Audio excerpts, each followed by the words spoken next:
আওয়ামী লীগ ছিল বাংলাদেশে ভারতের মনোনীত সরকার। শেখ হাসিনা ভারতে গেলে তাকে মুখ্যমন্ত্রী বলে সম্বোধন করা হয়েছে। সেই কারণেই আজ ভারত বাংলাদেশের স্বাধীনতা সার্বভৌমত্বে বিশ্বাস করে না বলে মন্তব্য করেছেন চরমোনাই পীর ও ইসলামী আন্দোলন বাংলাদেশের আমির মুফতি সৈয়দ মোহাম্মদ রেজাউল করিম। শনিবার বিকালে লালমনিরহাট কালেক্টরেট মাঠে ইসলামী আন্দোলন বাংলাদেশের এক গণসমাবেশে প্রধান অতিথির বক্তব্যে এসব কথা বলেন তিনি। ইসলামী আন্দোলন বাংলাদেশের লালমনিরহাট জেলা সভাপতি হাফেজ আজহারুল ইসলামের সভাপতিত্বে বিশেষ অতিথি হিসেবে বক্তব্য রাখেন ইসলামী আন্দোলন বাংলাদেশের প্রেসিডিয়াম সদস্য অধ্যাপক মাহবুবুর রহমান সহ অন্যান্যরা।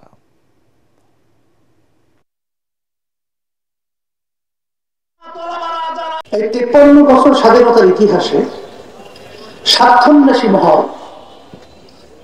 তারা বারবার আমাদেরকে ধোঁকা দিয়ে বোকা বানিয়ে আমাদেরকে বিভিন্ন সময় সিঁড়ি হিসাবে ব্যবহার করে তারা ক্ষমতায় গিয়েছে।